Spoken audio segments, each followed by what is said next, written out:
Hello दोस्तों, नमस्कार।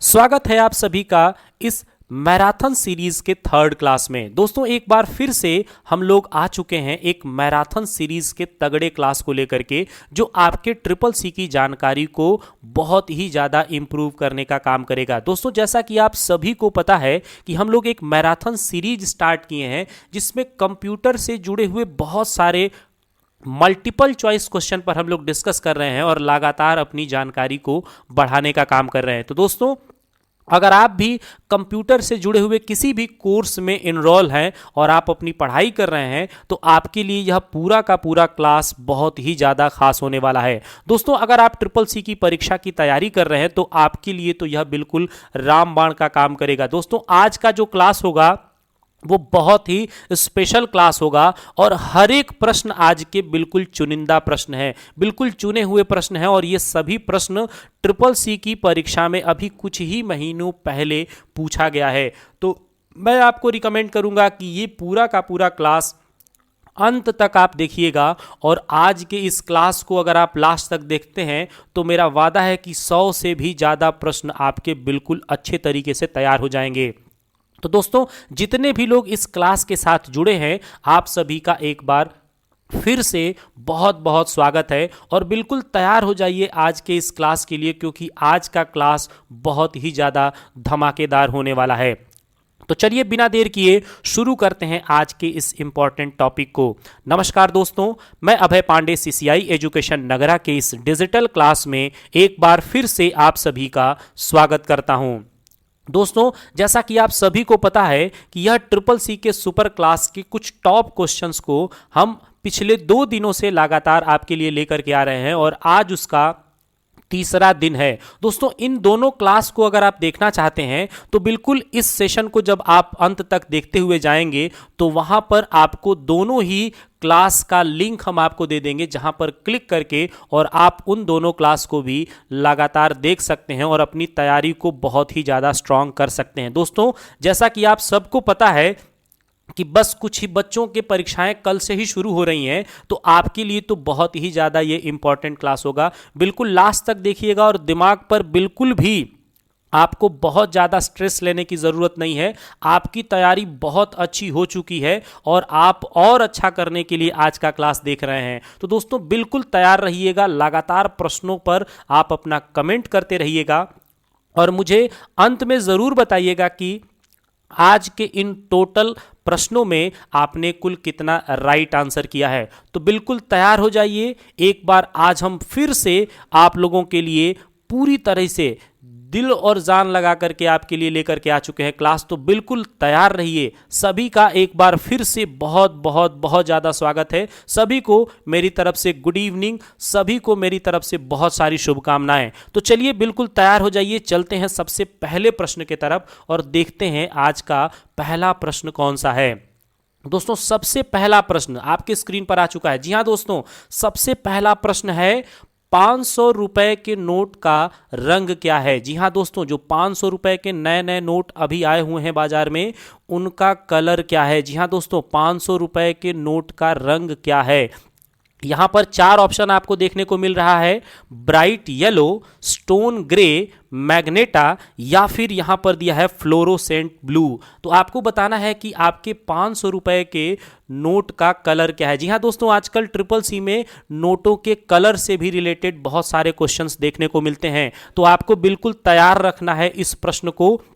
साथ ही साथ आपको सभी नोटों को भी देख लेना है और उनके कलर को भी आपको याद रखना है। हो सके तो आप अपने जेब में उन कलर नोटों को लेकर के जाइए, लेकिन फिर भी आप वहां पर एग्जैक्ट कलर को पहचानने के लिए उनका प्रॉपर नाम याद रखना पड़ेगा। तो दोस्तों, आपको बताना है 500 रुपए के नोट का रंग क्या है। जल्दी से अपना कमेंट कीजिए और बताइए कि इसमें से राइट आंसर कौन सा है।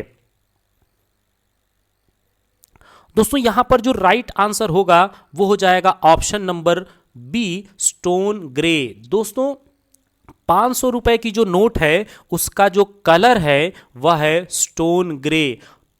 दोस्तों, यहां पर मैं चारों ऑप्शनों के बारे में थोड़ा सा डिस्कस कर लेता हूं। दोस्तों आपको बता दें कि जो आपका अलग अलग नोट है वो 10, 20, 50, 100, 200, 500 और 2000 के नोट हैं। और आपको यहां पर कुछ नोटों को ध्यान रखना होगा, जैसे 500 रुपए के नोट और 2000 के नोट को आपको ध्यान में रखना होगा। मैं यहां पर कुछ फैक्ट आपको बता देता हूं।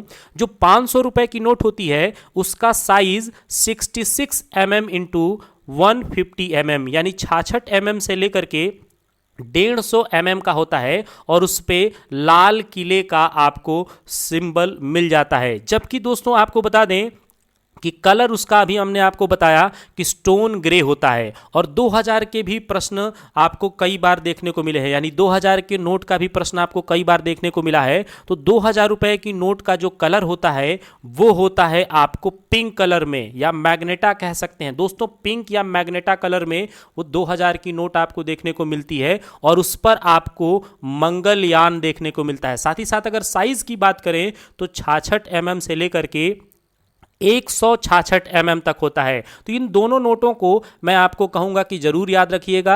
500 की नोट का साइज 66 mm से लेके 150 mm तक, जबकि 2000 का 66 mm से लेके 166 mm तक। और लाल किला जो है वो आपका बना हुआ है 500 रुपए की नोट पर, जबकि 2000 की नोट पर मंगलयान का सिंबल बना है। इसके अलावा ब्राइट येलो जो हमने दे रखा है पहले ऑप्शन में, दोस्तों आपको बता दें कि जो ब्राइट येलो है यह बना हुआ है 20 रुपए की नोट पे। जी हाँ दोस्तों, 20 रुपए का नोट जो है, सॉरी ब्राइट येलो जो है ये तो है 200 रुपए का नोट। जी हाँ दोस्तों, ब्राइट येलो जो है ये 200 का नोट, जबकि मैग्नेटा जो है वो आपका है, अभी अभी थोड़ी देर पहले ही मैंने बताया कि 2000 का। इसके अलावा अभी जो हमने आपको बताया कि फ्लोरोसेंट ब्लू जो नोट है, यह नोट जो है आपका फ्लोरोसेंट ब्लू वाला यह 50 रुपए की नोट का है। तो दोस्तों इन सभी बातों को भी आप याद रखिएगा। नोट से भी रिलेटेड बहुत सारे प्रश्न आपसे पूछे जाते हैं। तो पहले प्रश्न का राइट आंसर हो जाएगा option number B.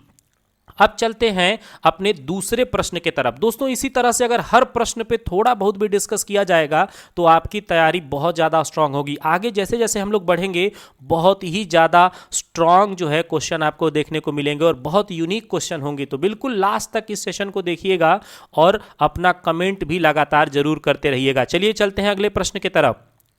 Digital document से क्या लाभ है? जी हां दोस्तों, डिजिटल डॉक्यूमेंट से लाभ क्या है? ऑप्शन देखिए दिया हुआ है, saving the cut tree, environment harmful, both, या फिर नॉन ऑफ दीज। जल्दी से अपना कमेंट कीजिए कि डिजिटल डॉक्यूमेंट से बेनिफिट्स क्या है, लाभ क्या है। आपका कमेंट आना चाहिए दोस्तों।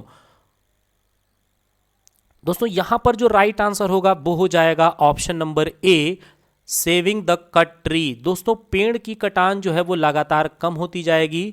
डिजिटल डॉक्यूमेंट के होने की वजह से आपके सारे नोट्स, आपका सारा प्रोजेक्ट, साथ ही साथ आपके डॉक्यूमेंट वगैरह सब अगर डिजिटल हो जाते हैं तो पेड़ों की कटाई बहुत ज़्यादा कम हो जाएगी, और जिससे कि हमारे एनवायरनमेंट को बहुत ज़्यादा फायदा होगा। दोस्तों एनवायरनमेंट हार्मफुल तो बिल्कुल नहीं है। तो यहाँ पर जो राइट आंसर होगा वो हो जाएगा option number A, saving the cut tree.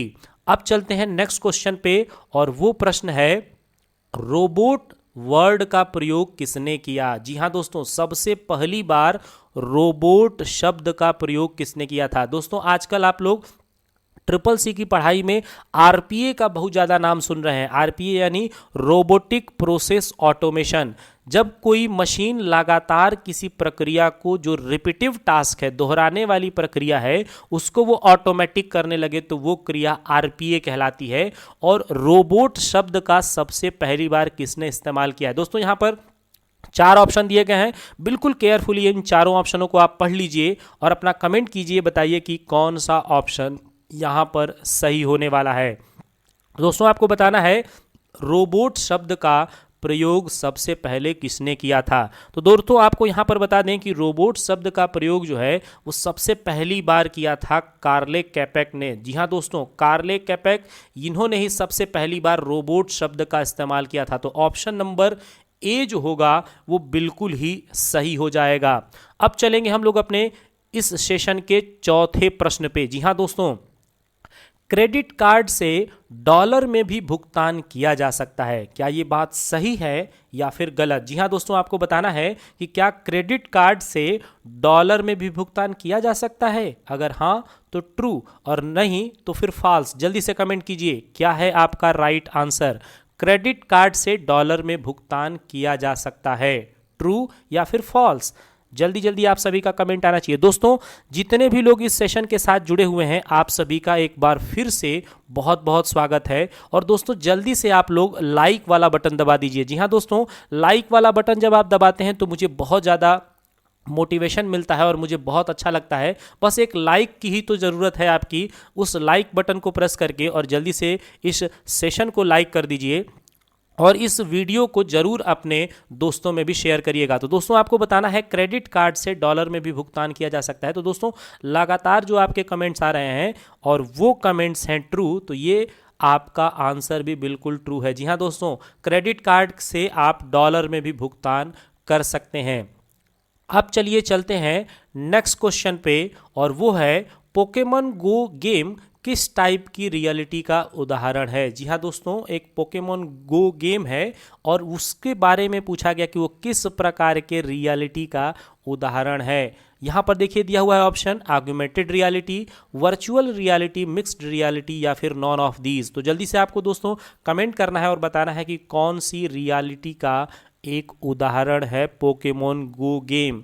दोस्तों, आपका कमेंट ही लगातार आने पर मुझे बड़ा अच्छा लगता है और आप लोग जो है लगातार इसी तरह से हमारे साथ जुड़े रहिए। मैं आपकी तैयारी की जिम्मेदारी लेता हूं, मैं आपकी तैयारी कराऊंगा और आपको बहुत ही अच्छे नंबरों से पास कराऊंगा। तो दोस्तों, यहाँ पर जो 5वां प्रश्न है, इसका राइट आंसर हो जाएगा AR यानी ऑगमेंटेड रियलिटी। जी हाँ दोस्तों, एक VR यानी वर्चुअल रियलिटी और दूसरा ऑगमेंटेड रियलिटी। तो यहाँ पर जो राइट आंसर होगा वो हो जाएगा ऑप्शन नंबर A। अब चलेंगे अपने नेक्स्ट क्वेश्चन के तरफ। अगला प्रश्न है, फेसबुक में अधिकतम फोटो अपलोड किया जा सकता है। जी हाँ दोस्तों, फेसबुक में अधिकतम कितना फोटो अपलोड किया जा सकता है? 350, 80 या फिर 1000? जल्दी से आपका कमेंट आना चाहिए। फेसबुक पर अधिकतम कितना फोटो अपलोड किया जा सकता है? दोस्तों, यहां पर जो राइट आंसर होने वाला है वो हो जाएगा ऑप्शन नंबर C यानी 80। दोस्तों, एक बार में आप 80 फोटो जो है यानी 80 इमेज जो है आप अपलोड कर सकते हैं फेसबुक पे। दोस्तों, फेसबुक के बारे में आपको बता दें कि फेसबुक के जो फाउंडर हैं वो है मार्क जुकरबर्ग, और फेसबुक जो है पूरी दुनिया का सबसे पॉपुलर सोशल नेटवर्किंग साइट है। फेसबुक पर आपको जो है 5000 मित्र बनाने की अनुमति मिलती है, यानी एक आईडी से आप मैक्सिमम 5000 फ्रेंड बना सकते हैं। दोस्तों, एक और प्रश्न याद रखिएगा, फेसबुक पर अकाउंट क्रिएट करने के लिए आपकी उम्र 13 वर्ष की होनी चाहिए, यानी 13 साल की उम्र पर आप फेसबुक पर अकाउंट क्रिएट कर सकते हैं। दोस्तों, एक और बात आपको बता दें कि फेसबुक का ही एक मैसेज करने वाला सॉफ्टवेयर फेसबुक मैसेंजर है, जबकि इंस्टाग्राम भी फेसबुक के ही स्वामित्व में है। यहाँ तक कि व्हाट्सएप भी फेसबुक का ही है। और आपको एक और जानकारी दे दें कि फेसबुक का जो नया नाम है वो है मेटा। तो दोस्तों, इसी तरह से आपको बहुत सारे प्रश्न यहाँ पर याद करने को मिलेंगे। इन प्रश्नों को बस ध्यान से सुने रहेंगे तो जब आपकी परीक्षा में ये सब प्रश्न दिखेंगे तो बिल्कुल सीधे सीधे आप आंसर पे जाएंगे और वहाँ गलती आप कर ही नहीं सकते। तो दोस्तों, चलिए अब चलते हैं अपने अगले प्रश्न के तरफ। अगला प्रश्न है, आरटीजीएस में 2 लाख से लेके 5 लाख तक के ट्रांसफर पर कितनी फीस लगती है? जी हाँ दोस्तों, आरटीजीएस में 2 लाख से लेके 5 लाख तक का अगर आप ट्रांजैक्शन करते हैं आरटीजीएस के थ्रू तो आपको कितनी फीस देनी होती है? यहाँ पर 4 ऑप्शन दिए गए हैं। यहाँ पर देखिए 49.50 या फिर 24,550, 30 रुपीज़ या फिर नो फीस। जल्दी से आपको कमेंट करना है, क्या कुछ भी फीस नहीं लगता है या कुछ फीस लगता है? फीस लगता है तो कितना लगता है आरटीजीएस में? जल्दी से आपको कमेंट करके बताना है। दोस्तों, यहां पर जो राइट आंसर होने वाला है वो हो जाएगा 24 0.50 यानी 24 रुपये 50 पैसे, 24.5 रुपये जो है आपको 2 लाख से 5 लाख तक के ट्रांसफ़र पर फीस देना होगा आरटीजीएस में। दोस्तों यहाँ पर आरटीजीएस से रिलेटेड कुछ फैक्ट आप जान लीजिए। इसका पूरा नाम है रियल टाइम ग्रॉस सेटलमेंट, और ये आरटीजीएस जो है वो केवल और केवल वर्तमान में आपको बैंकिंग हावर पीरियड में ही मिलता है, यानी कि सुबह 8 से शाम 4 बजे तक ही आप इस पर केवल सर्विस कर सकते हैं। यह 24/7 सर्विस नहीं है। यहाँ भारी अमाउंट में जब पैसे ट्रांसफ़र करने होते हैं तो हमको आरटीजीएस की मदद लेनी होती है। दोस्तों आरटीजीएस पर ट्रांजैक्शन की कोई लिमिट नहीं है, ये भी याद रखिएगा। आरटीजीएस पर मैक्सिमम फंड ट्रांजैक्शन की कोई लिमिट नहीं है, जबकि एनईएफटी जो होता है ये 24/7/365 फैसिलिटी है। जी हाँ दोस्तों, आपको एनईएफटी यानी नेफ्ट करना है तो वो 24/7 फैसिलिटी प्रोवाइड करता है। दोस्तों अब चलते हैं अपने अगले प्रश्न के तरफ, जो कि बहुत ही ज़्यादा खास है। डिजिटल इंडिया के ब्रांड एम्बेसडर कौन है? जी हाँ दोस्तों, डिजिटल इंडिया के ब्रांड एम्बेसडर कौन है? यहाँ पर आपको 4 ऑप्शन देखने को दोस्तों मिल जा रहा है, बिल्कुल ध्यान से पढ़िए। डिजिटल इंडिया जो मोदी सरकार में शुरू किया गया है और यहाँ पर पूछा गया है कि उनके ब्रांड एम्बेसडर कौन है। चारों ऑप्शनों को बिल्कुल ध्यान से पढ़िए और उसके बाद अपना कमेंट कीजिए कि यहाँ पर राइट आंसर क्या है। दोस्तों आपको बता दें कि जिन भी विद्यार्थियों का परीक्षा कल अथवा आगे है, वो उनके प्रश्नों में जो कुछ भी प्रश्न उनसे पूछे जा रहे हैं और उनमें से उनको जो भी याद रह रहा है, आप मुझे ज़रूर कमेंट करके या फिर मुझे मैसेज करके बताइएगा, ताकि मैं उन प्रश्नों को अपने अगले वीडियो में ऐड कर सकूं। दोस्तों आप मुझे मैसेज करने के लिए चाहे तो मुझे व्हाट्सएप पे मैसेज कर सकते हैं, या फिर आप चाहें तो आप मुझे नीचे कमेंट बॉक्स में भी भेजने का काम कर सकते हैं। इंस्टा पे भी आप अगर मुझे फॉलो करते हैं तो वहाँ पर भी आप मुझे भेज सकते हैं, या टेलीग्राम पर भी आप मुझे भेजने का काम कर सकते हैं। तो दोस्तों आप कहीं से भी चाहें तो मुझे शेयर कर सकते हैं, आप अपने क्वेश्चन भेजिएगा और मैं आपके नाम के साथ अगले वीडियो में उनको जरूर यूज़ करूंगा। तो दोस्तों यहाँ पर जो राइट आंसर होगा वो हो जाएगा option number D, all of these. दोस्तों ऑल ऑफ दीज यानी कि ये सभी लोग जो हैं वो डिजिटल इंडिया के ब्रांड एम्बेसडर हैं। अब चलिए चलते हैं नेक्स्ट क्वेश्चन पे। अगला प्रश्न है ब्लूटूथ इज। जी हाँ दोस्तों, ब्लूटूथ है लैन, मैन, वैन या फिर पैन? जल्दी से अपना कमेंट कीजिए, ब्लूटूथ क्या है? लैन है, मैन है, वैन है या फिर पैन है?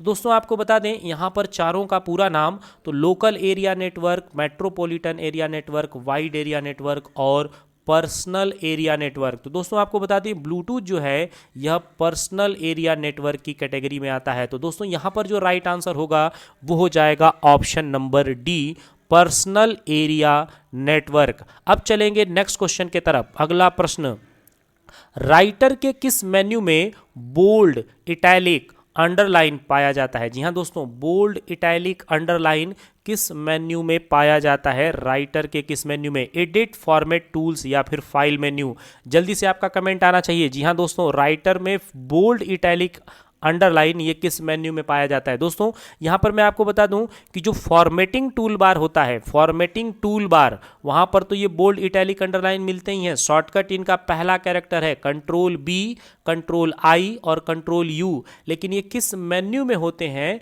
इसका राइट आंसर यहाँ पर हो जाएगा ऑप्शन नंबर बी। जी हाँ दोस्तों, फॉर्मेटिंग यानी चेंजिंग। दोस्तों आप लिखावट में चेंजिंग कर रहे हैं, इसीलिए ये सभी की सभी चीज़ें, ये सभी के सभी ऑप्शंस जो है आपको मिलेंगे फॉर्मेट मेन्यू में। दोस्तों अब चलते हैं नेक्स्ट क्वेश्चन पे। दोस्तों नेक्स्ट क्वेश्चन पे जाने के पहले 2 बातें हमें याद आई, मैं आपको बता दूं। दोस्तों टूल्स मेन्यू जो है ये बहुत ही ज़्यादा खास है और यहाँ अक्सर करके पूछा जाता है मेल मर्ज ऑप्शन किस मेन्यू में आता है? मेल मर्ज ऑप्शन किस मेन्यू में आता है? तो दोस्तों यहाँ पर आपको बता दें कि टूल मेन्यू में जो सबसे इंपॉर्टेंट क्वेश्चन कई बार ट्रिपल सी में रिपीट हुआ है वो मेल मर्ज से रिलेटेड है, और मेल मर्ज जो ऑप्शन है वो टूल्स मेन्यू के अंतर्गत आता है। जबकि एडिटिंग से रिलेटेड सारे ऑप्शन, कट, कॉपी, पेस्ट वगैरह सारे ऑप्शन आपको एडिट मेन्यू में मिलते हैं, और फाइल मेन्यू में जितने भी important new, open, save as, print, prepare इस तरह के ऑप्शन होते हैं वो सभी आपको फाइल मेन्यू में देखने को मिल जाते हैं। अब चलेंगे अपने नेक्स्ट क्वेश्चन के तरफ। अगला प्रश्न है लिब्रे ऑफिस राइटर के फॉन्ट बॉक्स में अधिकतम फॉन्ट आकार कितना होता है? जी हाँ दोस्तों, जो राइटर का फॉन्ट बॉक्स आप ओपन करते हैं फॉर्मेटिंग टूल बार में, उसके फॉन्ट बॉक्स में मैक्सिमम फॉन्ट का आकार कितना होता है? दोस्तों बहुत ध्यान से आपको बताना है, यहां पर 4 ऑप्शन दिए गए हैं, बिल्कुल सही आपका आंसर आना चाहिए, क्योंकि कई बार हमने इस प्रश्न को डिस्कस किया है, तो बिल्कुल ध्यान से इसका आंसर बताइएगा। दोस्तों लिब्रे ऑफिस राइटर का जो फॉन्ट बॉक्स होता है ये आपको फॉर्मेटिंग टूल बार पे मिलता है, और जब उसके डाउन एरो पे हम लोग क्लिक करते हैं तो मैक्सिमम फॉन्ट का साइज 96 होता है। जी हाँ दोस्तों, 96 बिल्कुल राइट आंसर होगा इस प्रश्न का। दोस्तों यहां पर 2-3 फैक्ट मैं आपको बताता चलूं। लिब्रे ऑफिस अगर राइटर की बात की जाए तो यहां फॉन्ट बॉक्स में फॉन्ट का आकार जो मिनिमम होता है, यानी जो सबसे कम होता है वो होता है 6, और जो मैक्सिमम होता है वो होता है 96। जबकि अगर हम फॉन्ट बॉक्स को हटा दें और लिब्रे ऑफिस राइटर के फॉन्ट की बात करें, लिब्रे ऑफिस राइटर में फॉन्ट की अगर बात की जाए तो मिनिमम होता है 2 पॉइंट और मैक्सिमम होता है 999.9। जी हाँ दोस्तों, 999.9 ये मैक्सिमम फॉन्ट आकार राइटर में होता है। अब चलेंगे अपने नेक्स्ट क्वेश्चन के तरफ। अगला प्रश्न है, लिब्रे ऑफिस राइटर में अंतिम पेज से पहले पेज में आने के लिए कौन सी शॉर्टकट कुंजी का इस्तेमाल करेंगे? जी हाँ दोस्तों, आप बिल्कुल लास्ट पेज पर हैं और आप सीधे जंप करना चाहते हैं पहले पेज पे, तो कौन सा आपको बटन इस्तेमाल करना होगा? यहां पर 4 ऑप्शन दिए गए हैं, बिल्कुल केयरफुली इन चारों ऑप्शनों को पढ़िए और बताइए कि राइट आंसर क्या है। अंतिम पेज से पहले पेज पर आना है तो कौन सा शॉर्टकट आप इस्तेमाल करेंगे? दोस्तों आप सभी लगातार कमेंट अपना करते रहिए, जितने भी लोग इस सेशन के साथ जुड़े हैं। मैं आपको बता दूं कि इस वीडियो के लास्ट तक, इस सेशन के लास्ट तक, क्लास के लास्ट तक जरूर जुड़िएगा। क्लास के अंत में आपके लिए बहुत ही विशेष इन्फॉर्मेशन है, तो आप जरूर जुड़िएगा और अंत में आपको वहां जरूर उसे सुनना चाहिए। तो यहां पर जो ये प्रश्न है इसका राइट आंसर होगा कंट्रोल के साथ होम। जी हाँ दोस्तों, कंट्रोल होम जब आप प्रेस करते हैं तो बिल्कुल आप चले जाते हैं पहले पेज पे, जबकि कंट्रोल पेज अप करने पर एक पेज ऊपर जाते हैं और होम करने पर आप लाइन की शुरुआत में चले आते हैं। दोस्तों एक बार फिर बता दें, कंट्रोल होम करने पर अंतिम पेज से पहले पेज पे चले जाएंगे, कंट्रोल पेज अप करेंगे तो आप एक एक पेज ऊपर जाएंगे, कंट्रोल पेज डाउन करेंगे तो एक एक पेज नीचे आएंगे, होम करेंगे तो लाइन की शुरुआत में चले जाएंगे, और इंड बटन प्रेस करेंगे तो लाइन के अंत में चले जाएंगे। तो दोस्तों ये सारे बातें भाई, ये जो सारे बातें हैं जो हम प्रश्नों के बीच में आपको बता रहे हैं, इनको भी आप नोट करते चलिएगा, आपकी तैयारी बड़ी स्ट्रांग हो जाएगी। आप बिल्कुल ऐसा ना सोचिए कि केवल कुछ प्रश्नों को हम आपके लिए लेकर के आए हैं। दोस्तों पूरा सेशन अगर ध्यान से सुने और आप गिनती करें तो मैं पूरे दावे के साथ कह सकता हूं कि लगभग यहां पर हम आपको 200 से भी ज़्यादा प्रश्न आज बताने का काम करेंगे। तो ये सारे प्रश्न बहुत इंपॉर्टेंट हैं, इनको याद रखिएगा। अब चलिए चलते हैं नेक्स्ट क्वेश्चन पे। अगला प्रश्न है, राइटर में लाइन ब्रेक करने के लिए किस शॉर्टकट की का इस्तेमाल किया जाता है? जी हां दोस्तों, राइटर के अंतर्गत अगर आप लाइन ब्रेक करते हैं तो कौन सा शॉर्टकट बटन आपको यूज करना होगा? जल्दी से अपना कमेंट कीजिए। लाइन ब्रेक करना है यानी कि लाइन में रुकावट लगानी है तो कौन सा शॉर्टकट? 4 ऑप्शन यहां पर दिए गए हैं, बिल्कुल केयरफुली रीड करिए ऑप्शंस को और अपना कमेंट कीजिए, बताइए कि कौन सा आप शॉर्टकट इस्तेमाल करेंगे लाइन ब्रेक के लिए। तो दोस्तों यहां पे जो राइट आंसर होगा वो हो जाएगा शिफ्ट के साथ एंटर बटन। शिफ्ट के साथ जब आप एंटर बटन का इस्तेमाल करेंगे तो आप लाइन ब्रेक का यूज कर सकते हैं। और यहां पर जो है 2 और शॉर्टकट हैं जो आपको मैं बताता चलूं। कंट्रोल एम जो शॉर्टकट है ये आपको इम्प्रेस के अंतर्गत नई स्लाइड देता है। जी हाँ दोस्तों, अगर आप इम्प्रेस यानी पावर पॉइंट के जैसा प्रेजेंटेशन बनाना चाहते हैं लिब्रे ऑफिस में तो आपको कंट्रोल एम करके वहां नई प्रेजेंटेशन स्लाइड मिल जाएगी। जबकि कंट्रोल ओ कहीं पर भी आपको यानी किसी भी एप्लीकेशन में ओपन करने के लिए मिल जाएगा। कंट्रोल ओ ओपन का शॉर्टकट होता है, जबकि कंट्रोल एम जो है वो न्यू स्लाइड को इंसर्ट करने का शॉर्टकट होता है। अब चलते हैं नेक्स्ट क्वेश्चन पे। अगला प्रश्न है, लिब्रे ऑफिस के कैल्क स्प्रेडशीट में एक सेल में कैरेक्टर की अधिकतम साइज क्या है? जी हां दोस्तों, एक सेल में कैरेक्टर की मैक्सिमम साइज कितनी होती है? यहां पर 4 ऑप्शन दिए गए हैं दोस्तों, 4 ऑप्शन दिए गए हैं, बिल्कुल केयरफुली पढ़िए और बताइए कि अगर एक सेल में अधिकतम कैरेक्टर इंसर्ट करना होगा तो आप कितना कैरेक्टर इंसर्ट कर सकते हैं।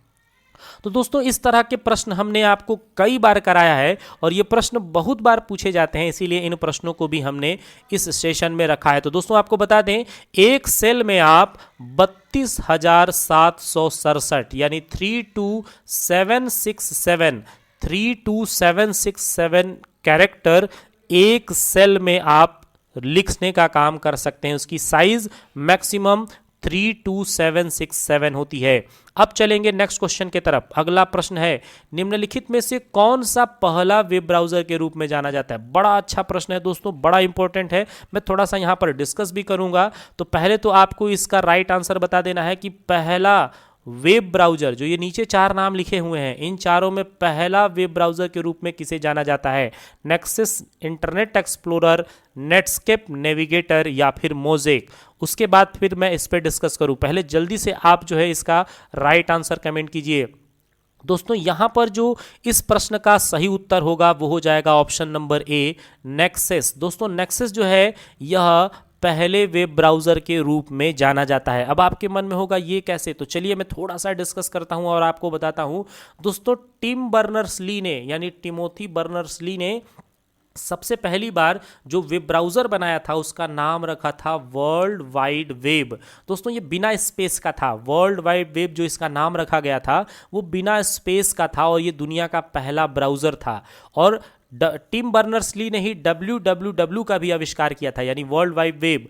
तो दोस्तों जब वर्ल्ड वाइड वेब और www दोनों सिमिलर हो गए तो लोगों में कंफ्यूज होने लगा, तो उसका नाम बदल करके नेक्सस रखा गया। तो नेक्सस को पहला ब्राउजर माना जाता है। उसके बाद फिर ग्राफिकल वेब ब्राउजर की बात आई तो उस समय मोज़ेक बना। दोस्तों अगर पहला ग्राफिकल वेब ब्राउजर की बात आ जाएगी तो आपको बेहिचक जो है वो मोज़ेक पर राइट आंसर क्लिक करना चाहिए। इंटरनेट एक्सप्लोरर जो है ये माइक्रोसॉफ्ट कंपनी द्वारा बनाया गया पहला वेब ब्राउजर है। यही प्रश्न अगर होता कि माइक्रोसॉफ्ट कंपनी द्वारा बनाया गया पहला वेब ब्राउजर कौन सा है, तो आपको इंटरनेट एक्सप्लोरर पर टिक करना होता। तो दोस्तों इस तरह से आप इन सभी बातों को याद रखिएगा। नेक्सस www यानी वर्ल्ड वाइड वेब का ही नया नाम है। अब चलेंगे नेक्स्ट क्वेश्चन पे। अगला प्रश्न है, इंटरनेट प्रयोग करता है।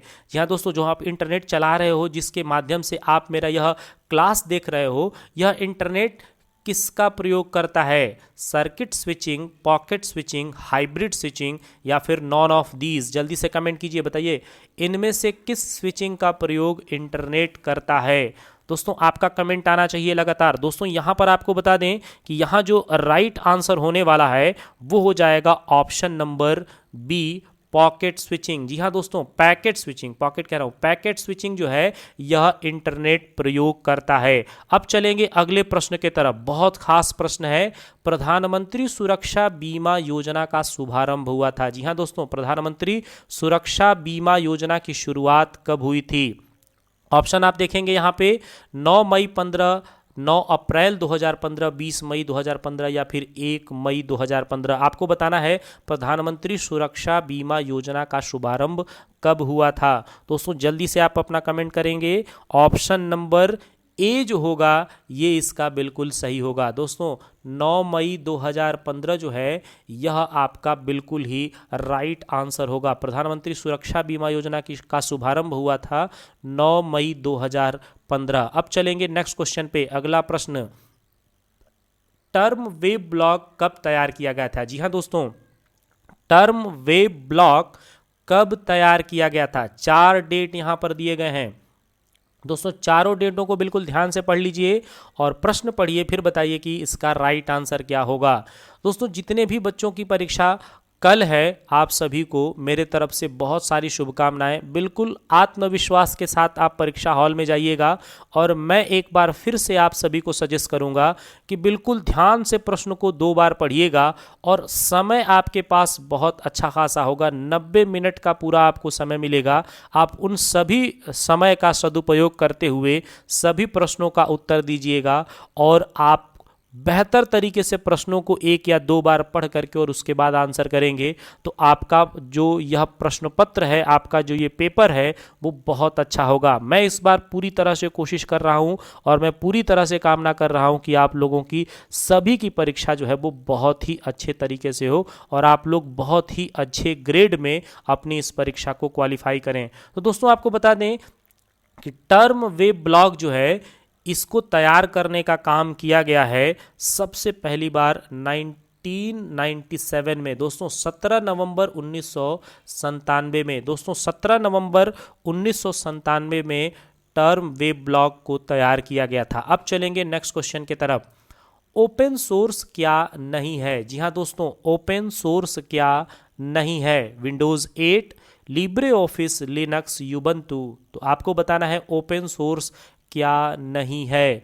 दोस्तों ओपन सोर्स के बारे में बता दें, open source free of cost होते हैं जिसमें कि आपको जो है या किसी तरीके से इसमें खर्च नहीं करना पड़ता है और इसका जो कह सकते हैं कि इसका जो लाइसेंस होता है वह भी पूरी तरह से फ्री में मिल जाता है। तो कौन इसमें से ओपन सोर्स आपका नहीं है? तो दोस्तों बता दें, विंडोज़ का 8 या विंडोज़ का कोई भी वर्जन जो है वो आपको ओपन सोर्स के तौर पर नहीं मिलता है। यह एक प्रोप्राइटरी सॉफ्टवेयर है, तो ये क्लोज सोर्स की कैटेगरी में आता है। दोस्तों विंडोज़ 8 क्लोज सोर्स की कैटेगरी में आता है, जबकि लिब्रे ऑफिस, लिनक्स और यूबंतु ये जो तीनों नाम लिखे गए हैं ये सभी ओपन सोर्स की कैटेगरी में आते हैं। अब चलिए चलते हैं नेक्स्ट क्वेश्चन की तरफ।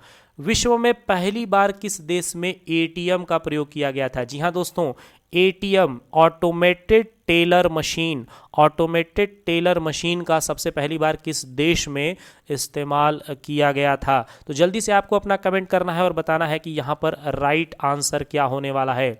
दोस्तों आपको बता दें कि विश्व में सबसे पहली बार एटीएम का प्रयोग लंदन, यूके यानी यूनाइटेड किंगडम में हुआ था। दोस्तों लंदन में सबसे पहली बार एटीएम का प्रयोग किया गया था। अब चलेंगे नेक्स्ट क्वेश्चन की तरफ। अगला प्रश्न है, यूबंतु में रनिंग एप्लीकेशन कहाँ दिखाई देता है? दोस्तों यूबंतु एक तरीके का ओपन सोर्स ऑपरेटिंग सिस्टम है और वहाँ पर जो रनिंग एप्लीकेशन होते हैं वो कहाँ दिखाई देते हैं? टाइटल बार पे, लॉन्चर पे, मेन्यू बार पे या फिर डैश पे? आपको अपना कमेंट करना है और बताना है कि राइट आंसर क्या है।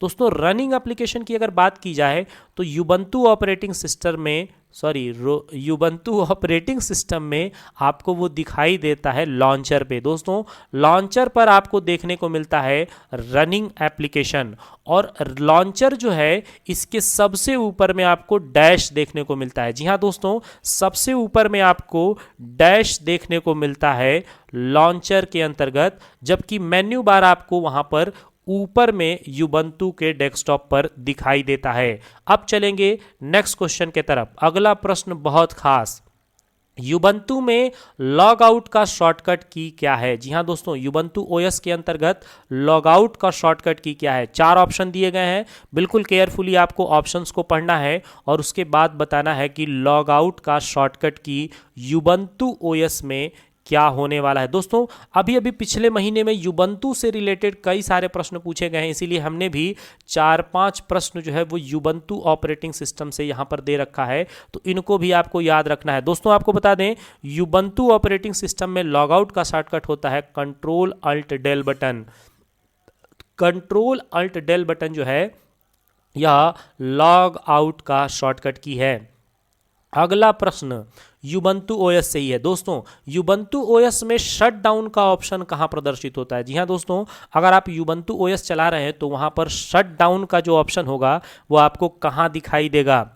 Network indicator, sound indicator, session indicator या फिर डेस्कटॉप इंडिकेटर? जल्दी से अपना कमेंट कीजिए, बताइए। शट डाउन जो कंप्यूटर को बंद करने की क्रिया होती है, तो यूबंतु ओएस में शट डाउन का ऑप्शन कहाँ प्रदर्शित होता है? दोस्तों जल्दी से मैं आपको बता दूं कि इसका राइट आंसर होगा सेशन इंडिकेटर। जी हाँ दोस्तों, सेशन इंडिकेटर में जितने भी ऑप्शन, जैसे स्विच करना हुआ, सेटिंग से रिलेटेड बात आई, लॉकडाउन कह रहा हूँ, यहाँ लॉग आउट की बात हुई, शट डाउन की बात हुई, ये सारी चीज़ें जो हैं आपको सेशन इंडिकेटर में देखने को मिलता है। और सेशन इंडिकेटर आपको ऊपर में एक पतली पट्टी दिखाई देती है। दोस्तों यहाँ यूबंतु ओएस में आपको ऊपर में एक पतली सी पट्टी दिखाई देती है, जिसके राइट साइड में आपको ये सारी चीज़ें network indicator, sound indicator, session indicator देखने को मिलता है। और सेशन इंडिकेटर में ही आपको शट डाउन का ऑप्शन देखने को मिलता है। अब चलेंगे नेक्स्ट क्वेश्चन पे।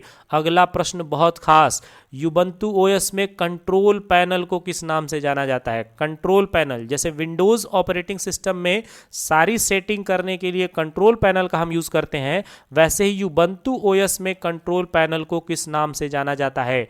ऑप्शन देखिए दिया हुआ है, सेटिंग, प्रॉपर्टीज, पर्सनलाइज या फिर सिस्टम सेटिंग। जल्दी से अपना कमेंट कीजिए, बताइए राइट आंसर क्या है? सेटिंग, प्रॉपर्टीज, पर्सनलाइज या फिर सिस्टम सेटिंग। तो दोस्तों यहां राइट आंसर होगा सिस्टम सेटिंग। दोस्तों सिस्टम सेटिंग का आप नाम जो है कंट्रोल पैनल समझते हैं। जी हाँ दोस्तों, कंट्रोल पैनल को यूबंतु ओएस में कहते हैं सिस्टम सेटिंग। अब चलेंगे नेक्स्ट क्वेश्चन पे। क्या टेलीविजन आईओटी का हिस्सा नहीं है? क्या टेलीविजन यानी टीवी इंटरनेट ऑफ थिंग्स का हिस्सा नहीं है? ट्रू या फिर फॉल्स? जल्दी से अपना कमेंट कीजिए। दोस्तों आपको ट्रिपल सी की परीक्षा में ट्रू एंड फॉल्स के भी क्वेश्चन देखने को मिल जाते हैं, और मैं एक बार फिर से आप सभी को याद दिला दूं कि ट्रू फॉल्स में ये जरूरी नहीं है कि ऑप्शन ए ट्रू ही होगा और ऑप्शन बी फॉल्स ही होगा। तो थोड़ा सा केयर करिएगा आप लोग, कभी कभी फॉल्स ऊपर और ट्रू नीचे, और कभी कभी ट्रू ऊपर और फॉल्स नीचे होता है। तो बिल्कुल केयरफुली प्रश्नों को पढ़ करके, ऑप्शन को ध्यान से देख करके, और उसके बाद ही आप अपना टिक करिएगा। तो दोस्तों आपको बता दें कि पूछा है क्या टेलीविज़न आईओटी का हिस्सा नहीं है, तो ये पूरी बात पूरी तरह से फॉल्स है। दोस्तों आईओटी भी आजकल टेलीविज़न भी आजकल आईओटी का पार्ट हो चुका है। तो यहाँ पर ये सेंटेंस पूरी तरह से फॉल्स हो जाएगा। अगले प्रश्न की तरफ चलते हैं। यहाँ पर पूछा गया है मेघदूत योजना क्या है? मेघदूत योजना क्या है? Online scam, mobile app, web service या फिर बैंकिंग? दोस्तों आपको बताना है मेघदूत योजना क्या है।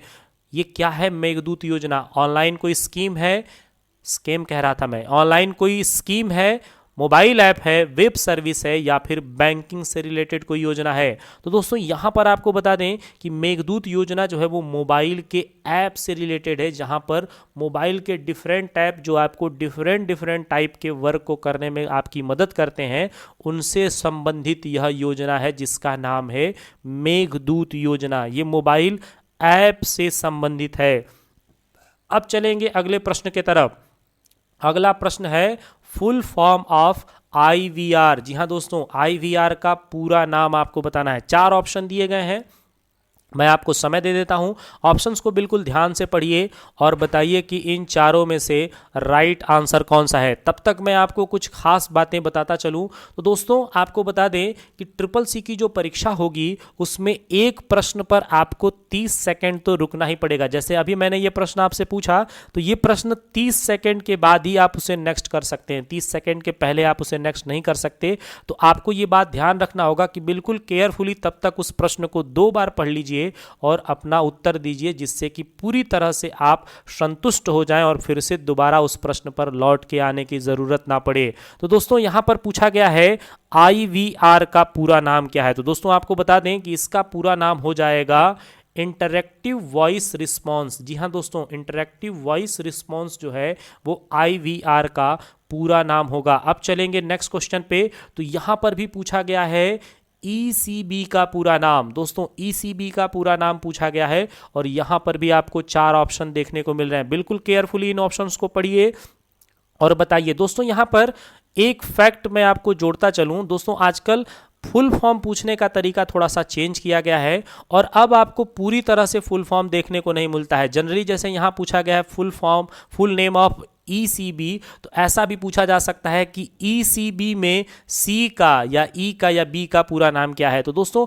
इसके लिए आपको तो पूरा का पूरा उसका फुल फॉर्म याद होना चाहिए, तो बिल्कुल केयरफुली इस तरह के भी स्टैंडर्ड क्वेश्चन को सॉल्व करने की आप प्रैक्टिस जरूर कीजिएगा। तो दोस्तों यहां पर पूछा गया है ECB का पूरा नाम क्या है। तो दोस्तों आपको बता दें कि ECB का पूरा नाम है इंटरनल कॉमर्शियल ब्राउजिंग। तो दोस्तों यहां पर ऑप्शन ए जो है यह बिल्कुल ही राइट आंसर होगा। अब चलेंगे नेक्स्ट क्वेश्चन पे। अगला प्रश्न, निम्न में से किस बैंक द्वारा हम हार नहीं मानेंगे शीर्षक का नया गीत जारी किया गया है। जी हाँ दोस्तों, किस बैंक के द्वारा हम हार नहीं मानेंगे, इस शीर्षक का, इस टाइटल का एक नया गीत जारी किया गया है। तो दोस्तों यहाँ पर 4 ऑप्शन दिए गए हैं और इन चारों ऑप्शनों को बिल्कुल केयरफुली देख लीजिए और बताइए कि किस बैंक ने अपना ये थीम सॉन्ग, इस हम हार नहीं मानेंगे इस शीर्षक से उन्होंने नया गीत जारी किया है। तो दोस्तों आपको बताना है, मैं आपको बता दूं, राइट आंसर इसका होगा HDFC बैंक। जी हाँ दोस्तों, HDFC बैंक ने अपना एक नया गीत लॉन्च किया है जिसका शीर्षक है हम हार नहीं मानेंगे। अब चलेंगे नेक्स्ट क्वेश्चन की तरफ। अगला प्रश्न है, एक सामान्य CD रोम आमतौर पर कितना डाटा स्टोर कर सकता है। जी हाँ दोस्तों, एक जो सामान्य CD रोम है, CD की यहाँ पर बात नहीं कर रहे हैं, एक सामान्य जो CD रोम है आमतौर पर कितना डाटा स्टोर कर सकता है। 4 ऑप्शन दिए गए हैं, 680 बाइट्स, 680 GB, 680 KB या फिर 680 बीट। दोस्तों आपको बताना है राइट आंसर क्या है। 130वां यानी 30वें नंबर का आज का प्रश्न 30वां, क्या है राइट आंसर। एक सामान्य CD रोम कितना डाटा स्टोर कर सकता है। तो दोस्तों राइट आंसर होगा 680 बाइट। जी हाँ दोस्तों, 680 बाइट जो है एक सामान्य CD रोम डाटा स्टोर करता है। CD रोम का पूरा नाम बता दें, compact disc read only memory, compact disc read only memory. अब चलेंगे नेक्स्ट क्वेश्चन की तरफ। अगला प्रश्न है, कौन सा वायरस खुद को रिफ्लेक्ट करके अपनी कॉपी बनाता है। जी हाँ दोस्तों, कौन सा वह वायरस है जो अपने आप को रिफ्लेक्ट करके और उसकी कॉपी बनाने का काम करता है। कौन सा वायरस जो है वो अपने आप को रिफ्लेक्ट करके कॉपी बनाने का काम करता है। तो दोस्तों यहाँ पर ऑप्शन दिया गया है वायरस, वर्म, ट्रोजन हॉर्स या फिर बॉट्स। आपको कमेंट करना है और बताना है कि यहाँ पर राइट आंसर क्या है। दोस्तों कौन सा वायरस है जो खुद को रिफ्लेक्ट करके अपनी कॉपी को बनाता है। तो दोस्तों यहां पर जो राइट आंसर होगा वो हो जाएगा वर्म। दोस्तों वर्म के बारे में मैं आपको एक और फैक्ट बता दूं, ये डाटा को तब तक खत्म करता रहता है जब तक कि पूरी तरह से ड्राइव को खाली ना कर दे। तो वर्म की एक ये भी खासियत है कि जब तक डेटा को पूरी तरह से खत्म नहीं कर देता है, ड्राइव को खाली नहीं कर देता है, तब तक यह वायरस रुकता नहीं है। तो काफ़ी खतरनाक वायरस है और ये अपने आप को रिफ्लेक्ट करके अपनी कॉपी लगातार बनाता रहता है जिससे कि किसी डेटा को बहुत जल्दी खत्म कर देता है। अब चलते हैं नेक्स्ट क्वेश्चन की तरफ। निम्नलिखित में से क्रिप्टो करेंसी कहां पर स्टोर की जाती है। जी हाँ दोस्तों, जो क्रिप्टो करेंसी है उसको कहां पर स्टोर किया जाता है। बैंक में, पेटीएम वॉलेट में, डिजिटल वॉलेट में या फिर वॉलेट में। आपका कमेंट आना चाहिए, क्रिप्टो करेंसी को कहां स्टोर किया जाता है। जी हां दोस्तों, क्रिप्टो करेंसी जिसमें बिटकॉइन सबसे आगे है, बिटकॉइन पूरी दुनिया भर में सबसे ज़्यादा फेमस है। तो क्रिप्टो करेंसी कहाँ पर स्टोर किया जाता है। दोस्तों आपको बता दें कि क्रिप्टो करेंसी को स्टोर किया जाता है डिजिटल वॉलेट में। जितने भी डिजिटल वॉलेट हैं वहाँ आप क्रिप्टो करेंसी को स्टोर कर सकते हैं। अब चलेंगे नेक्स्ट क्वेश्चन की तरफ। अगला प्रश्न है, लिब्रे ऑफिस राइटर के किस मेन्यू में restart in safe mode option available होता है। जी हाँ दोस्तों, राइटर का वह कौन सा मेन्यू है जहाँ पर आपको रिस्टार्ट इन सेफ मोड नाम का ऑप्शन देखने को मिल जाता है। फाइल एडिट, हेल्प या फिर इंसर्ट। जल्दी से अपना कमेंट कीजिए। दोस्तों बताइए कि restart in safe mode option किस मेन्यू में आपको देखने को मिलता है। तो दोस्तों राइट आंसर होगा हेल्प मेन्यू। हेल्प मेन्यू में ही आपको इस तरह का जो है ऑप्शन देखने को मिलेगा। अगर आप लिब्रे ऑफिस राइटर को बिल्कुल सेफ मोड में दोबारा रीस्टार्ट करना चाहते हैं तो आपको हेल्प मेन्यू की सहायता लेनी होगी। दोस्तों हेल्प का शॉर्टकट कहीं पर भी कभी भी F1 होता है। दोस्तों हेल्प मेन्यू का शॉर्टकट होता है हेल्प का, हेल्प मेन्यू मत समझिएगा दोस्तों, हेल्प का शॉर्टकट होता है F1। अब चलेंगे अपने नेक्स्ट क्वेश्चन की तरफ। अगला प्रश्न है, क्लियर डायरेक्ट फॉर्मेटिंग शॉर्टकट की। जी हाँ दोस्तों, क्लियर डायरेक्ट फॉर्मेटिंग का शॉर्टकट की क्या है, यानी जितनी भी फॉर्मेटिंग हुई है सबको डायरेक्ट क्लियर करने का शॉर्टकट की क्या है, क्लियर डायरेक्ट फॉर्मेटिंग का शॉर्टकट की क्या है। तो दोस्तों जल्दी से आपको बताना है यहाँ पर ये चार ऑप्शनों में से कौन सा ऑप्शन बिल्कुल सही है। तो दोस्तों यहाँ पर आपको बता दें कि राइट आंसर यहाँ पर हो जाएगा ऑप्शन नंबर डी।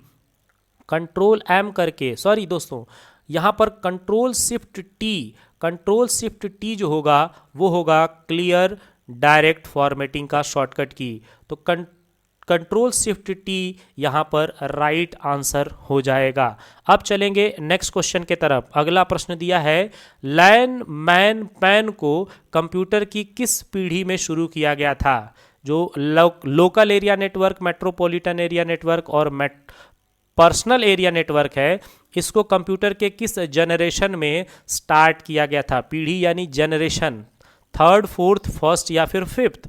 जल्दी से आपका कमेंट आना चाहिए। जी हाँ दोस्तों, यहाँ पर आपको बताना है किस जनरेशन में इसकी शुरुआत हुई थी, कंप्यूटर के किस पीढ़ी में। तो लोकल एरिया नेटवर्क मैन का और पैन का फोर्थ जनरेशन में स्टार्ट हुआ था। तो फोर्थ जनरेशन जो है यहाँ पर राइट आंसर होगा।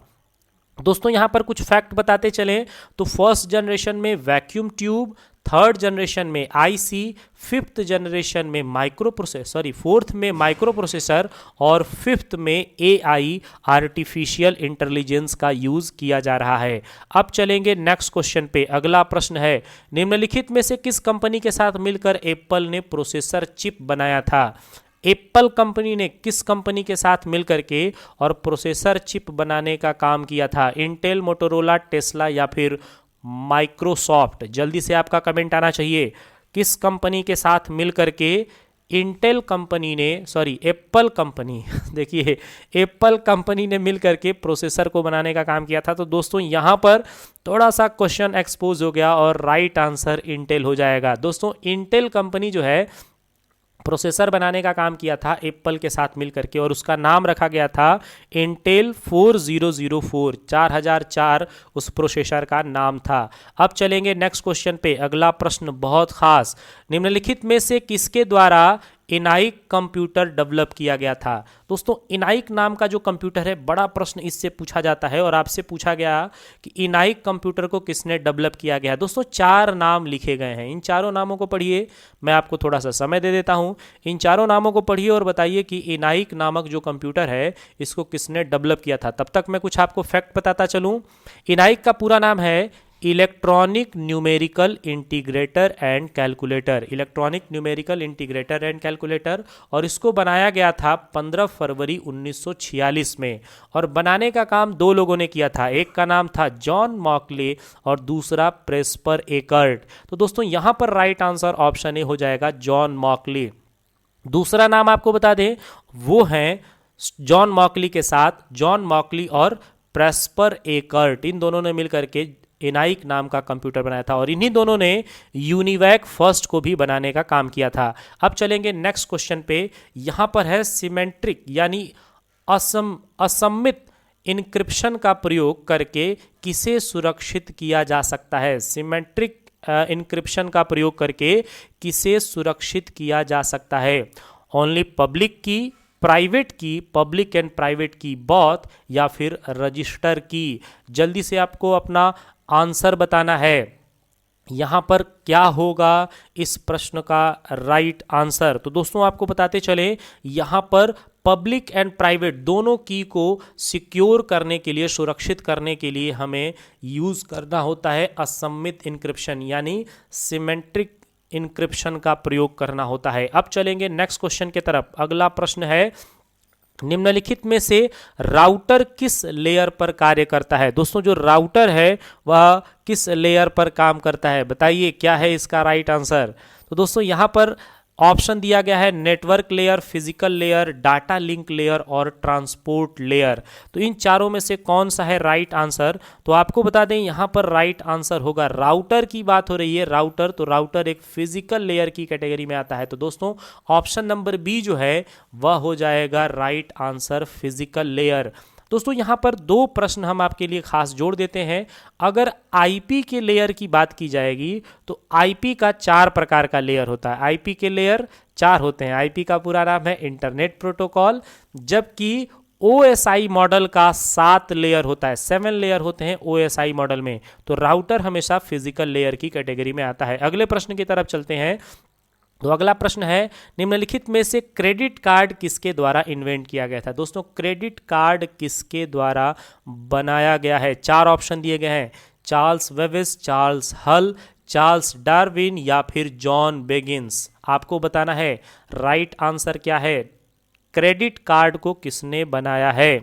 तो दोस्तों यहाँ पर चार्ल्स वेविस तो कंप्यूटर के जनक कहे जाते हैं, कंप्यूटर के पिता माने जाते हैं चार्ल्स वेवेज, जिन्होंने 2 कंप्यूटर बनाया था। थोड़ा सा जानकारी आपको बता दें, चार्ल्स वेवेज ने 2 कंप्यूटर बनाया था। एक का नाम रखा था डिफरेंस इंजन और दूसरे का नाम था एनालिटिकल इंजन। लेकिन यहाँ बात हो रही है क्रेडिट कार्ड की, और क्रेडिट कार्ड बनाने का काम किया है जॉन बेगिंस। तो दोस्तों ऑप्शन नंबर डी जो है वो बिल्कुल ही राइट आंसर हो जाएगा। अगले प्रश्न की तरफ चलते हैं। तो अगला प्रश्न है, बिटकॉइन के फाउंडर कौन है? बिटकॉइन किसने बनाया है? जो क्रिप्टो करेंसी है बिटकॉइन, उसको किसने बनाया है? दोस्तों यहाँ पर 4 नाम दिए गए ना, 3 नाम नहीं कह रहा है, देखिए गड़बड़ हो गया। 4 नाम दिए गए हैं, Santoshi Nakamoto, Warren Buffett, Nokia या फिर डस्टिन वीट्स। आपको बताना है बिटकॉइन को किसने बनाया है। दोस्तों ये प्रश्न मोस्ट इंपॉर्टेंट समझ लीजिए, क्योंकि ये प्रश्न कई बार रिपीट किया गया है और आपको बताना है बिटकॉइन के फाउंडर का नाम। तो यहाँ पर होगा राइट आंसर संतोशी नाकामोटो। जी हाँ दोस्तों, बिटकॉइन को बनाने का काम किया है संतोशी नाकामोटो। नाम है संतोषी लेकिन पैसे से कोई संतोष नहीं है, तो इसको आप याद रख सकते हैं। बिटकॉइन को संतोशी नाकामोटो ने, संतोषी मैं कह रहा हूं दोस्तों, सतोशी नाकामोटो लिखा है दोस्तों, यहाँ गलती हुआ है। सतोशी नाकामोटो जो है ये बिटकॉइन के फाउंडर हैं। अब चलेंगे नेक्स्ट क्वेश्चन पे। निम्नलिखित में से प्रथम वीआर हैंडसेट कब बनाया गया था? वीआर यानी वर्चुअल रियलिटी। वर्चुअल रियलिटी जो हैंडसेट है उसको सबसे पहली बार कब बनाया गया था? 2012 में, 1968 में, 62 में या फिर 1997 में? तो दोस्तों आपको बता दें कि यहाँ पर जो सबसे पहला वीआर हैंडसेट बनाया गया था वो बना था 1962 में, 1962 में। वीआर हैंडसेट सबसे पहली बार बन गया था 1962 में। और आज आप लोग वीआर टर्म यूज़ कर रहे हैं, वीआर यानी वर्चुअल रियलिटी। गेमिंग दुनिया में आजकल वर्चुअल रियलिटी को बहुत ही ज़्यादा यूज़ किया जाता है। वो केवल गेमिंग तक ही सीमित नहीं है, आजकल तो हर एक जगहों पर वीआर तकनीक का बहुत ज़्यादा इस्तेमाल किया जाता है। दोस्तों अगले प्रश्न की तरफ आपको ले चलते हैं और अगला प्रश्न है, GIGO कंप्यूटर की किस विशेषता से संबंधित है? कंप्यूटर के किस कैरेक्टरिस्टिक से, कंप्यूटर की किस क्वालिटी से GIGO संबंधित है? डिलीजेंस, वर्सेटिलिटी, एक्यूरेंसी या फिर स्टेबिलिटी? जल्दी से आपका अपना आंसर करना है। दोस्तों आपको बताना है GIGO कंप्यूटर के किस विशेषता से संबंधित है। तो दोस्तों यहाँ पर जो बात करेंगे वो हो जाएगा एक्यूरेंसी। दोस्तों शुद्धता से संबंधित है। GIGO का पूरा नाम भी आपको बताते चलें, गार्बेज इन, गार्बेज आउट। दोस्तों गार्बेज इन और गार्बेज आउट यहाँ पर इसका पूरा नाम है और ये एक्यूरेंसी से संबंधित है। डिलीजेंस यानी कंप्यूटर जो बिना थके लंबे समय तक काम करता है उसको डिलीजेंस बोलते हैं। दोस्तों जैसा कि हम सभी इंसान हैं, कुछ देर तक काम करने के बाद थक जाते हैं, हमको नींद की ज़रूरत होती है, भूख लगता है, जबकि कंप्यूटर के पास बिना थके काम करने की क्षमता होती है। साथ ही साथ कंप्यूटर में वर्सेटिलिटी यानी विविधता भी होती है, एक समय में कई काम आप आसानी से कर सकते हैं और कंप्यूटर आपका स्टेबल होता है। तो यहाँ पर garbage in garbage out computer की विशेषता एक्यूरेंसी से संबंधित है। अगले प्रश्न की तरफ चलते हैं। निम्नलिखित में से किसके द्वारा एक HTML program read and analyse किया जाता है? दोस्तों HTML प्रोग्राम को रीड और एनालाइज कौन करता है? कंपाइलर, वेब ब्राउज़र, इंटरप्रेटर या फिर सर्वर? तो दोस्तों आपको बताना है HTML प्रोग्राम को रीड और एनालाइज किसके द्वारा किया जाता है? आपको जल्दी जल्दी बताना है, जल्दी से कमेंट कीजिए अपना। दोस्तों यहाँ पे राइट आंसर वेब ब्राउज़र होगा। दोस्तों आपने अगर HTML की कोडिंग की होगी तो आपको पता है जब आप उसको रन कराने जाते हैं, रीड कराने जाते हैं, तो वहाँ पर वेब ब्राउज़र के द्वारा उसे रीड किया जाता है। तो दोस्तों कंपाइलर नहीं करता है, इंटरप्रेटर नहीं करता है, सर्वर नहीं करता है, राइट आंसर होगा वेब ब्राउज़र। दोस्तों यहाँ पर दो बात आपको बता दें, कंपाइलर और इंटरप्रेटर ये दोनों ही ट्रांसलेटर हैं। कंपाइलर और इंटरप्रेटर ये दोनों ही ट्रांसलेटर हैं, जबकि सर्वर वह कंप्यूटर होते हैं जो क्लाइंट के रिक्वेस्ट को रिस्पॉन्स करने का काम करते हैं। क्लाइंट के द्वारा जो भी मांगा जाता है, यानी वेब ब्राउज़र द्वारा जो भी मांगा जाता है, वेब सर्वर उसे प्रदान करने का काम करता है। तो सर्वर वेब ब्राउज़र को यानी क्लाइंट को इंफॉर्मेशन प्रदान करने का काम करता है, जबकि कंपाइलर और इंटरप्रेटर यह दोनों ही ट्रांसलेटर का काम करते हैं। दोस्तों अगर आप यहाँ तक इस सेशन को देखते हुए आ चुके हैं और इस क्लास से यहाँ तक जुड़े हैं, तो मैं पूरी उम्मीद के साथ कह सकता हूँ, पूरे दावे के साथ कह सकता हूँ कि आपकी परीक्षा बहुत ही ज़्यादा अच्छी होगी और आप अपने परीक्षा में बहुत अच्छा स्कोर करेंगे। दोस्तों एक और ख़ास जानकारी आपको बता दें कि इस वीडियो के अंत में, इस क्लास के अंत में मैं अपने पहले और दूसरे क्लास का भी लिंक दे दूंगा, जिस पर आप क्लिक करके और इस मैराथन सीरीज़ के पहले और दूसरे क्लास को भी बड़े आसानी के साथ देख सकते हैं और अपनी जानकारी को और ज़्यादा पुख्ता कर सकते हैं। जितने भी लोग यहाँ तक देखते हुए आ चुके हैं, आप सभी लोग जल्दी से एक लाइक कर लीजिए और अपना कमेंट भी ज़रूर अंत में करके बताइएगा कि आज के इस पूरे क्लास में आपने कितना राइट आंसर किया हुआ है। तो दोस्तों चलते हैं अगले प्रश्न के तरफ। अगला प्रश्न कौन सा है? तो दोस्तों अगला प्रश्न है, निम्नलिखित में से कौन सा फॉन्ट का स्टाइल नहीं है? फॉन्ट का स्टाइल कौन सा नहीं है? बोल्ड, अंडरलाइन, इटैलिक या फिर सिंपल? जल्दी कमेंट कीजिए, बहुत सिंपल क्वेश्चन है। निम्नलिखित में से कौन सा फॉन्ट स्टाइल नहीं है? मैं जल्दी से आपको बता दूं, सिंपल नाम का कोई भी फॉन्ट स्टाइल नहीं होता है, जबकि बोल्ड, इटैलिक, अंडरलाइन ये तीनों होते हैं। तो फॉन्ट के स्टाइल में बोल्ड, इटैलिक और अंडरलाइन आता है। सिंपल नाम का कोई भी स्टाइल आपको देखने को नहीं मिलता है। अगले प्रश्न की तरफ चलते हैं। अगला प्रश्न है, किस प्रकार की हैकिंग को सीखकर आसानी से जॉब मिल सकता है? किस प्रकार की हैकिंग को सीख करके आसानी से जॉब मिल सकता है? अगर आप हैकिंग सीखें और उससे अच्छे तरीके का जॉब पाएं तो वो कौन सा हैकिंग होगा? साइबर हैकिंग, रेड हट हैकिंग, वाइट हट हैकिंग या फिर इथिकल हैकिंग? जल्दी से अपना कमेंट कीजिए और बताइए। दोस्तों इस प्रश्न का राइट आंसर क्या है? बहुत दमदार प्रश्न है, बहुत शानदार प्रश्न है। आपको बताना है किस हैकिंग को सीखकर आसानी से आप जॉब ले सकते हैं। तो दोस्तों इसका राइट आंसर होगा इथिकल हैकिंग। दोस्तों इथिकल हैकिंग का यूज़ करके और आसानी के साथ इसको सीख करके और आप चाहें तो बहुत ही अच्छा जॉब पा सकते हैं। अगले प्रश्न की तरफ चलते हैं। कैल्क में एक पूरे कॉलम को सेलेक्ट करने के लिए किस शॉर्टकट की का प्रयोग करेंगे? दोस्तों कैल्क में अगर आपको कोई एक पूरा कॉलम सेलेक्ट करना हो, एक ही बार में पूरा का पूरा कॉलम अगर आप सेलेक्ट करना चाहते हैं, तो आपको कौन सा शॉर्टकट की कैल्क में इस्तेमाल करना होगा? तो दोस्तों यहाँ पर 4 ऑप्शन नीचे दिए गए हैं, जल्दी जल्दी उन चारों ऑप्शनों को पढ़िए। इसमें स्पेस बार तो सब में कॉमन है, आपको बस बताना है कि कौन सा इन चारों में राइट आंसर है। तो दोस्तों यहाँ पर जो राइट आंसर होगा वो हो जाएगा कंट्रोल के साथ स्पेस बार। कंट्रोल के साथ स्पेस बार जब आप करते हैं तो पूरे के पूरे कॉलम को एक ही बार में आप बड़े आसानी के साथ सेलेक्ट कर सकते हैं। अगले प्रश्न की तरफ चलते हैं। निम्न में से कौन सा सही नहीं है? बहुत अच्छा, यहाँ पर देखिए 4 कंडीशन दिए गए हैं और चारों में आपको पहचानना है कि इसमें से कौन सा सही नहीं है। दोस्तों सही कौन सा नहीं है यहाँ आपको पहचानना है। दोस्तों कौन सा सही नहीं है आपको बताना है, कौन सा इसमें से सही नहीं है। तो दोस्तों यहाँ पर जो है सही नहीं है हटा देते हैं। दोस्तों प्रश्न की थोड़ी प्रकृति ऐसी है कि नहीं शब्द को हमको हटाना पड़ेगा। निम्न में से कौन सा सही है आपको यहाँ बताना है। दोस्तों कौन सा सही है? तो दोस्तों आपको बताना है कौन सा इसमें से सही है। तो आपको बता दें कि यहाँ पर जो राइट आंसर होगा वो हो जाएगा option number D. Option number D बिल्कुल सही है, क्योंकि ये इक्वल से स्टार्ट है और पहले पैरेंथेसिस हटा करके और इसका हो जाएगा ऑप्शन, इसका आंसर हो जाएगा 4 और 4 का 5 में गुणा करेंगे तो आ जाएगा 20। दोस्तों इसमें इक्वल लगा है, ये इसलिए सही है, बाकी किसी में भी आपको इक्वल देखने को नहीं मिल रहा है। अब चलेंगे अगले प्रश्न की तरफ। अगला प्रश्न है, किसी डाटा को एक स्थान से दूसरे स्थान पर स्थानांतरित करने के प्रोसेस को क्या कहा जाता है?